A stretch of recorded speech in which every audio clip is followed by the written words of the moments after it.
saludamos una vez más. En la mañana hablamos acerca de Romanos 7, pero en esta noche quiero ver Romanos 1. Epístola a los Romanos. Quiero leer el siguiente comentario de un escritor y dice: millones y millones de personas adoran, veneran y admiran a Jesús de Nazaret. Dios para algunos, maestro para otros. Sin embargo, la realidad es de que en el fondo su historia y sus verdaderas enseñanzas han sido ignoradas por generaciones a través de la historia. Siglos de interpretaciones y manipulaciones han intentado ocultar los orígenes del fundador del cristianismo. Jesús nació, vivió y murió como judío, y de quien no podemos entender a cabalidad su evangelio y su impacto en la religión hasta que entendamos completamente este hecho. Palabras de César Vidal. Entonces la pregunta cabe en esta noche, y ese es el tema del sermón: ¿quién es verdaderamente Jesús? A manera de pregunta, ¿quién es verdaderamente Jesús? Vamos a leer el texto principal, Romanos 1, del 1 al 100. Pablo, siervo de Jesucristo, escogido para ser apóstol y apartado para proclamar el evangelio de Dios, que ya él había prometido por medio de sus profetas en las santas escrituras, acerca de su Hijo. Me refiero a nuestro Señor Jesucristo, que como ser humano era descendiente de David, pero que fue declarado Hijo de Dios con poder, según el Espíritu de Santidad, por su resurrección de los muertos. Por medio de él recibimos la gracia del apostolado para conducir a todas las naciones a la obediencia de la fe por amor de su nombre. Entre las naciones también estáis vosotros, llamados a ser de Jesucristo. A todos los que están en Roma, amados de Dios y llamados a ser santos, gracia y paz a vosotros de Dios, Padre nuestro, y del Señor Jesucristo. Oremos en esta noche. Gracias te doy, Señor, por la bendición de escuchar tu palabra una vez más. Y te pido, Señor, de verdad, por favor, que tu gracia esté conmigo en esta noche, que tu Espíritu Santo me guíe, Señor, para predicar, Señor, la verdad, para predicar, Señor, conforme tu voluntad y no conforme mis pensamientos y mis creencias. Y en esta noche, Señor, yo te pido que nos hables por medio de tu palabra y que tu Espíritu Santo, Señor, abra nuestro entendimiento. En el nombre de Jesús yo te doy las gracias, Señor. Amén y amén. ¿Quién es verdaderamente Jesús? Es el tema del sermón. Y en primer lugar quiero ver la promesa de Dios por medio de las Escrituras. Estoy leyendo la versión Reina Valera 2020. En primer lugar, las promesas de Dios por medio de las Escrituras. Pablo, el apóstol, llamado por el mismo Señor Jesucristo, escribe esta carta a los cristianos en Roma, una iglesia dividida por el cristianismo y el judaísmo. Ahora, Pablo, desde el inicio de esta carta, en la salutación, deja claro quién es Jesús. Y es muy específico al decir que Dios había prometido a su Hijo Jesús por medio de los profetas del Antiguo Testamento. Ahora, me llama mucho la atención que en la salutación Pablo especifica claramente acerca del Señor Jesucristo. Ahora, entremos en el contexto, metámonos, por decirlo así, en la mente de Pablo que escribe esta carta. Alrededor de 20 años después de que Jesús asciende al cielo, después de que resucita, se manifiesta a los discípulos, 20 años después se escribe esta carta, Pablo a los romanos. El imperio de Roma dominaba las regiones, dominaba a las naciones. Ahora, muchos judíos creen en la salvación por medio de Cristo, y otros, como los fariseos, los religiosos, se negaban a aceptar el evangelio de Cristo. Como lo decía en la mañana, ellos estaban tan aferrados a la ley mosaica, a las creencias, a las tradiciones de ellos mismos, que no creyeron que Jesús era el Hijo de Dios.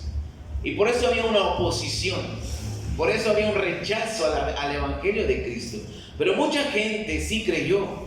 Pablo, uno de ellos, convertido al Evangelio por amor y gracia, llamado por el mismo Dios, por el mismo Señor Jesucristo. Él vino a su vida y él empieza a predicar dicho Evangelio y trae esas buenas noticias a la humanidad. Otra versión dice en el texto que leímos, Dios ya nos había prometido o nos había anunciado estas buenas noticias por medio de los profetas. Entonces Pablo empieza a impartir, empieza a anunciar, empieza a predicar acerca de esta buena noticia, y esto es la salvación por medio del Evangelio, por medio de Cristo Jesús. Amén, amén. Pero Pablo le dice que esas buenas noticias Dios ya las había prometido desde años antes por medio de sus profetas. Y vamos a ver algunos ejemplos. Vamos a leer Miqueas. Miqueas capítulo 5 versículo 2 dice: pero tú, Belén, Efrata, tan pequeña entre las familias de Judá, de ti me saldrá el que será Señor en Israel. Sus orígenes se remontan al inicio de los tiempos, a los días de la eternidad. Pero los dejará, bueno, hasta ahí lo dejamos. Pero tú, Belén Efrata, tan pequeña entre las familias de Judá, de ti me saldrá el que será Señor en Israel, y sus orígenes se remontan al inicio de los tiempos, a los días de la eternidad. Hablando acerca del Señor Jesús, vamos a leer otro texto, segunda de Samuel 7, versículos 16 y 17. Palabras del profeta Natán al rey David, y dice: tu casa y tu reino permanecerán para siempre delante de tu rostro, y tu trono será estable eternamente. Así, conforme a todas estas palabras y conforme a toda esta visión, habló Natán a David. Ahora, en esta escritura, Dios no le está diciendo que David será eterno, literalmente, que él viviría para siempre. Pero él está diciendo que de su descendencia nacerá el Señor Jesucristo, que será Rey de Israel y Rey del mundo para siempre, y establecerá su reino.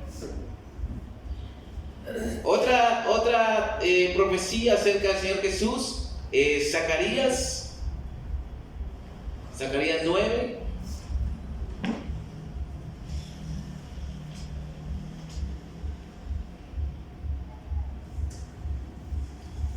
Zacarías 9, del 9 al 11.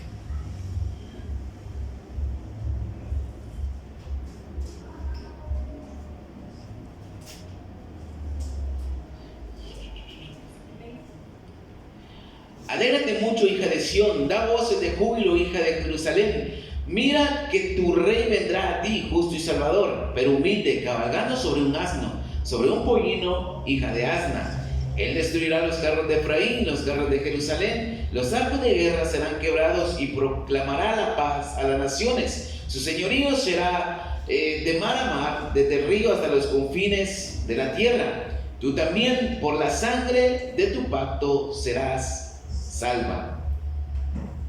Por la sangre de tu pacto serás salva. Y el último ejemplo, Isaías 61, del 1 al 2. El Espíritu del Señor está sobre mí, porque me ha ungido. El Señor me ha enviado a predicar buenas noticias a los pobres, a vendar a los quebrantados de corazón, a anunciar libertad a los cautivos y a los prisioneros apertura de la cárcel, a proclamar el año de la buena voluntad del Señor, el día de venganza de Dios nuestro, a consolar a todos los que están de luto.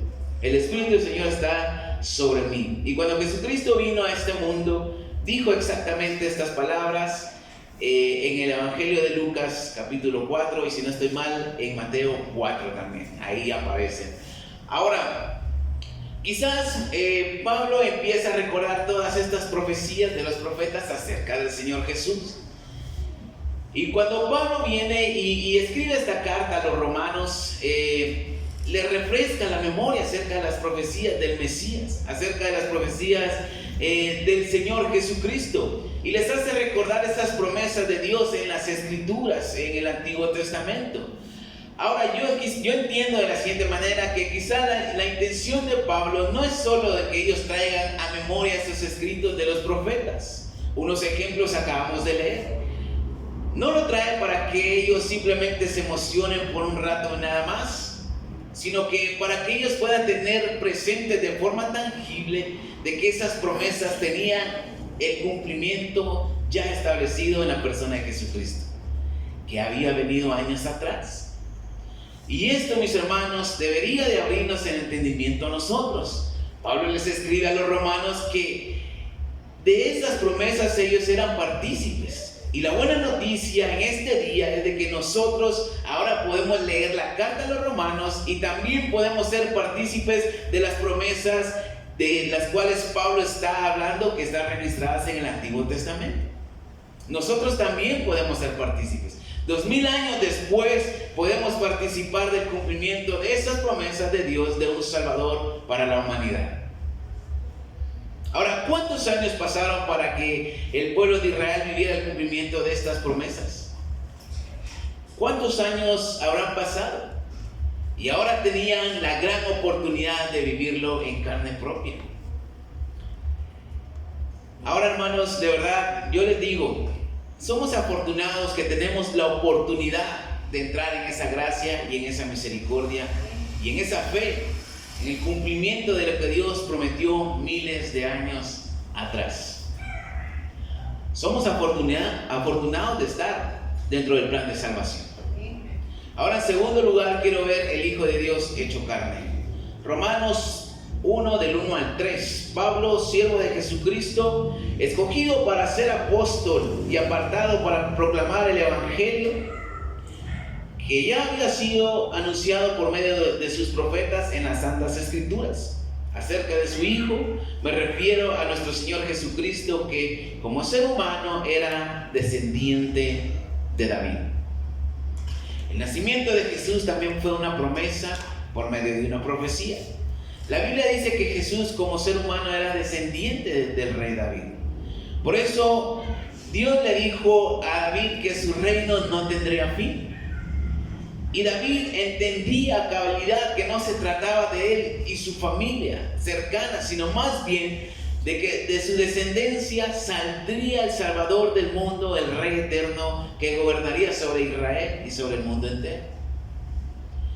Jesús nace en Israel y por lo tanto se considera judío, de la tribu de Judá. Siendo Dios mismo, encarnó en un humano común y corriente, con sentimientos y con todo lo que un ser humano tiene. Pero Jesús no solo vino a este mundo a decir, yo soy el Hijo de Dios, conózcanme, sino más bien Él lo mantenía en lo más secreto posible. Cuando hacía un milagro el Señor Jesús, no decía, ahí le dices a la gente que yo fui el que te sané, sino le decía, pues no le digas nada a nadie, ve, y le daba cierta instrucción. Pero Jesús vino a rescatar lo que se había perdido, primeramente a la casa de Israel, primeramente a la nación de Israel y después al resto del mundo, y ahí es donde entramos usted y yo.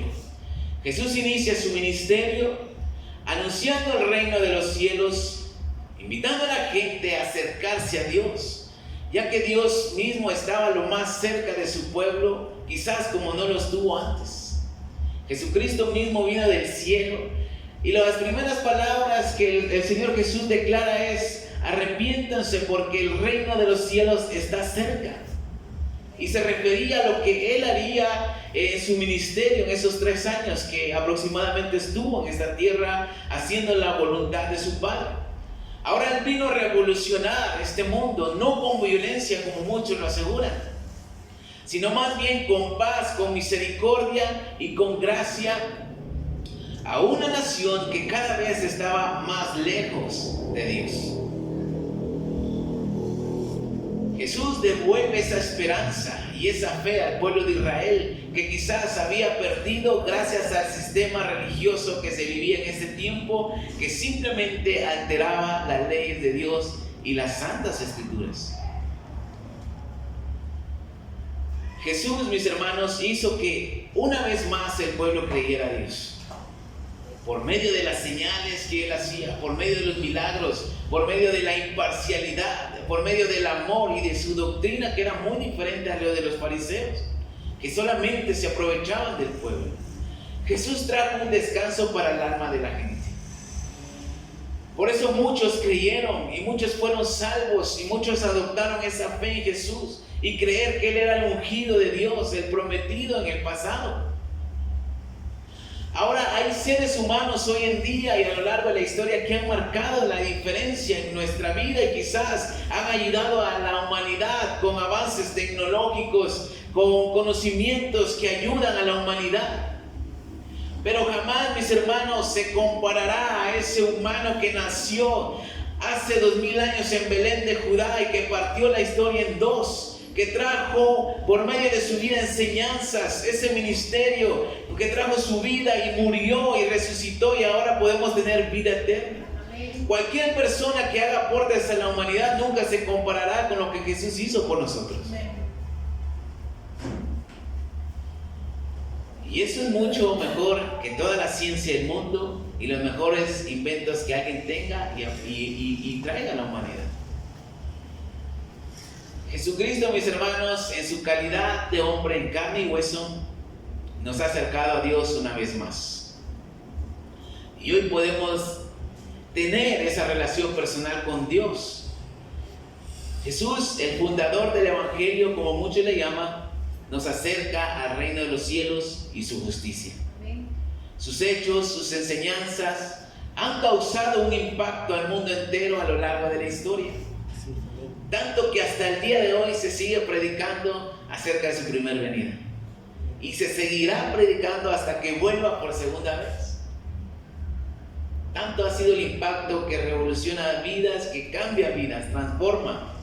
Pero por el contrario, así como muchos creen, así como muchos hemos creído, hay gente que no creyó, hay gente que sigue sin creer en el Salvador del mundo, que sigue sin creer que Jesús es el Hijo de Dios.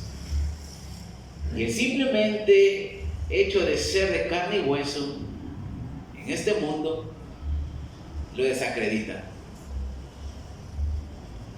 Porque para los judíos de su tiempo Él no era ungido, el ungido de Dios, porque no libró a Israel de sus enemigos, porque no quitó la opresión de los romanos sobre Israel, porque no estableció el reino de los cielos en esta tierra.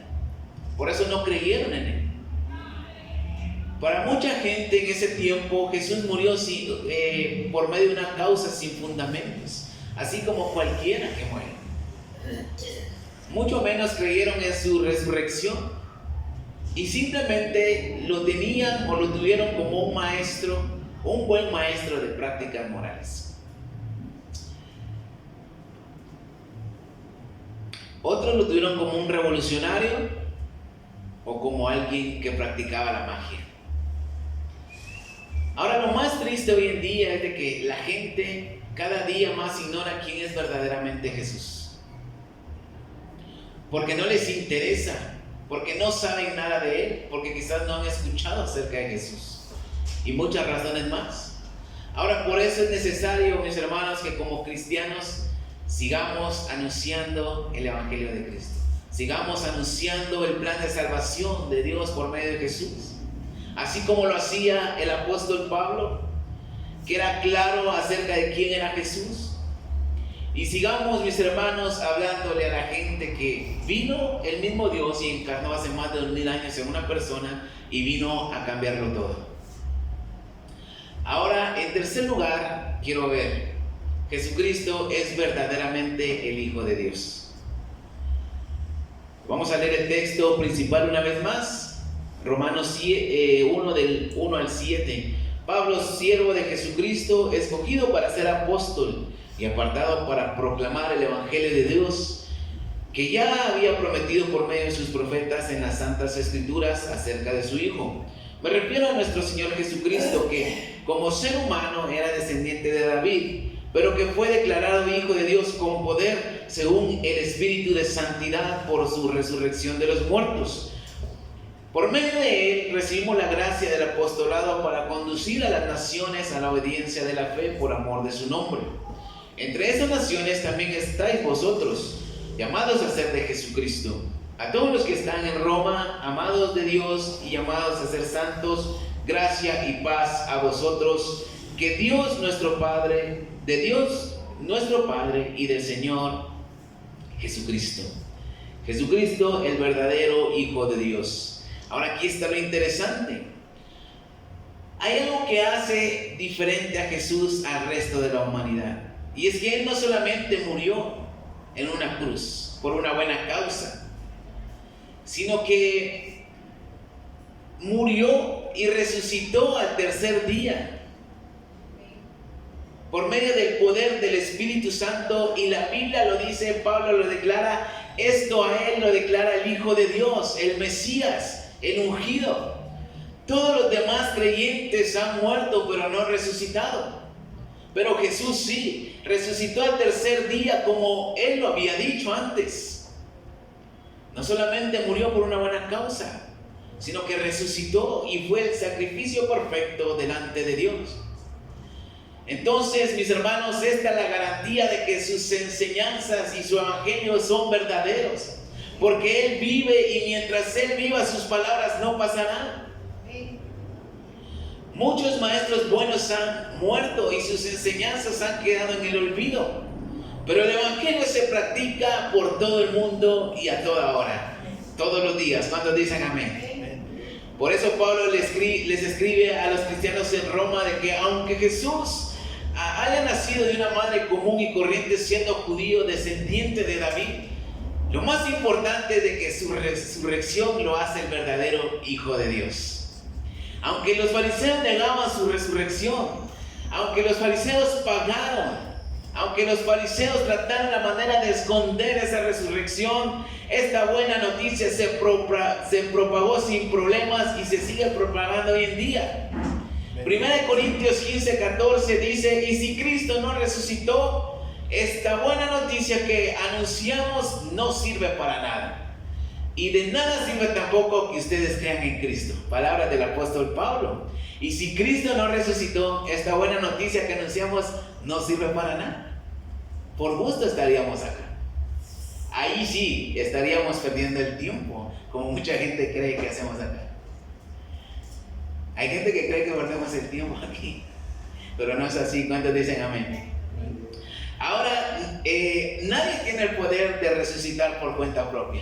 Yo no puedo decir, voy a morir hoy para no ir al servicio y mañana resucito para ir a trabajar. No puedo hacer eso. Jesucristo es el único que tiene el poder por medio del Espíritu Santo para resucitar, y lo hizo al tercer día. ¿Y sabe por qué? Porque Dios es vida. Dios es el único que puede dar vida donde no lo hay. Porque Dios no está muerto. Dios no es un Dios de muertos.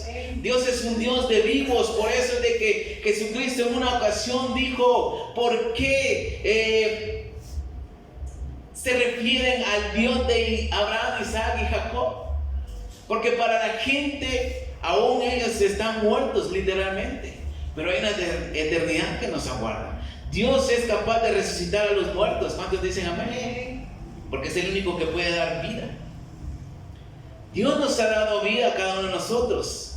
Y Él es el único que tiene el poder de quitarnos la vida y mandarnos a una condenación eterna. Pero ¿sabe qué? El día que muramos en Cristo Jesús, si morimos en Cristo Jesús, Dios tiene el poder para volver a soplar aliento de vida en nosotros y resucitarnos en el día postrero, como dice la Biblia. Por eso la muerte ya no tiene poder. Porque cuando Jesús resucita, le quita el poder a la muerte. Y si morimos en Cristo, resucitaremos para estar con Él para siempre. Y esta es la esperanza. ¿Cuántos dicen amén?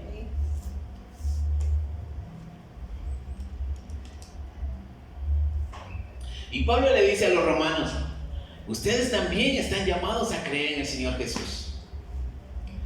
Ustedes también están llamados para tener vida eterna. Y no solamente ustedes, sino que todas las naciones del mundo. Ahora, creer en Jesucristo es tener vida eterna. No creer en Jesucristo es estar condenado para siempre. Pablo les está diciendo que el evangelio no es una invención de los hombres para adoctrinar a las masas. El evangelio es estar dentro del plan de salvación de Dios. Por eso era la insistencia de seguir predicando a Jesús de Nazaret, porque no solo fue un buen maestro, sino que es el verdadero Hijo de Dios, de quien habla el Antiguo Testamento, en el cual ellos creían. Por eso es de que ellos pagaban el precio y no les importaba sufrir persecución, sufrir abusos, sufrir maltratos por el nombre de Jesús, porque ellos sabían la verdad. Ya Dios había entrado en sus vidas, había cambiado su mentalidad, su sistema religioso, sus costumbres, y ahora ellos sabían que tenían la verdadera salvación por medio de Jesús, y a ellos les interesaba propagar este mensaje, sin importar el precio que pagaban. Entonces tenemos, mis hermanos, la oportunidad hoy de creer en Jesús, que es el Hijo de Dios, y por lo tanto seremos salvos. La resurrección de Cristo le da la autoridad suprema. El escritor César Vidal, en su libro Más que un rabino, trata el tema acerca de Jesús y da varios ejemplos de escritores que aseguran que Jesús simplemente fue un personaje histórico, un revolucionario celote, que fue los celotes eran un partido violento que desempeñaron un papel importante en la guerra contra los romanos en el año del 66 al 73. O sea que mucha gente compara al Señor Jesús con un revolucionario, con un celote revolucionario. César Vidal también dice y menciona a un escritor llamado Morton Smith, que pretendió equiparar a Jesús como un mago y obtuvo cierto éxito cuando publicó este libro. Y lo que lo llevó a sostener poco tiempo después de que Jesús era un sodomita que sometía a sus discípulos más cercanos a una iniciación homosexual. El libro fue publicado y la realidad es de que el autor, Morton Smith, después se descubre y resulta que era un homosexual y muere de la peor forma en descrédito. Hay gente que trata de desacreditar a Jesús como el Hijo de Dios. Y esto es una realidad. Por eso es de que mucha gente no cree en Jesús como el Hijo de Dios. Porque hay varios escritos que lo quieren desacreditar. Hay varias publicaciones que dicen que Jesús simplemente fue un buen maestro, que Jesús simplemente fue alguien histórico. Y como Morton Smith, decían que simplemente era un sodomita. Así como estos ejemplos, hay miles de comentarios que tratan de desacreditar a Jesús y el Evangelio de Dios. Pero como decía en la introducción, a lo largo de la historia, Jesús, el fundador del Evangelio verdadero, ha pasado desapercibido por falta de interés de las personas en tener una relación cercana con Dios. Pero este es el comentario de un estudioso de la Biblia, de César Vidal, y pone en claro quién es Jesús verdaderamente. Pero la Biblia, mis hermanos, la palabra de Dios nos habla y no esconde nada con respecto al Señor Jesucristo, el Hijo de Dios. La palabra de Dios declara a Jesús como el Mesías, porque desde tiempos remotos Dios nos había mostrado o mostró por medio de las Escrituras que Jesús sería quien una vez más reconciliaría la humanidad con Dios, que lo reconciliaría consigo mismo. La Biblia habla claramente y abiertamente y nos enseña que Jesús es el Hijo de Dios prometido para salvarnos. Entonces, cuando nos hagan la pregunta, mis hermanos, ¿quién es Jesús? Podemos decir con seguridad y certeza que Jesús es el verdadero Hijo de Dios y Dios mismo. ¿Cuántos dicen amén? Y para concluir en esta noche, Jesucristo, mis hermanos, nació hace 2000 años y sus enseñanzas aún cobran vigencia. Por eso de que usted y yo estamos aquí, hemos creído. Pero no solamente basta con creer, sino que también debemos anunciar para que otros se salven, para que otros entren en ese plan de salvación. Y debemos tener la seguridad de quién es Jesús. ¿Quién es verdaderamente Jesús de Nazaret? Quizás nos vamos a topar algún día con gente que tenga fundamentos quizás tangibles o palpables de creencias sobre quién es Jesús, muy diferentes a las que nosotros tenemos. Quizás alguien nos salga un día con que Jesús fue un celote revolucionario. ¿Y qué vamos a decir nosotros? Quizás nos muestren escritos o textos de libros. O nos digan simplemente Jesús no existió en la historia. El libro de Más Rabino de César Vidal está muy bueno. Y César Vidal pone claro quién es Jesús. Pero no tenemos que creer a lo que César Vidal diga. Basta con creer lo que la Biblia dice. Y la Biblia dice que Jesús es el Hijo de Dios. Y por lo tanto, esta es la verdad genuina y esta es la verdad absoluta. Denle un fuerte aplauso a Cristo Jesús. Gracias te damos, Señor Jesús, por tu Hijo Jesucristo. Y creemos hoy en día que Jesús es el Hijo de Dios y Jesús es verdaderamente Dios. En el nombre de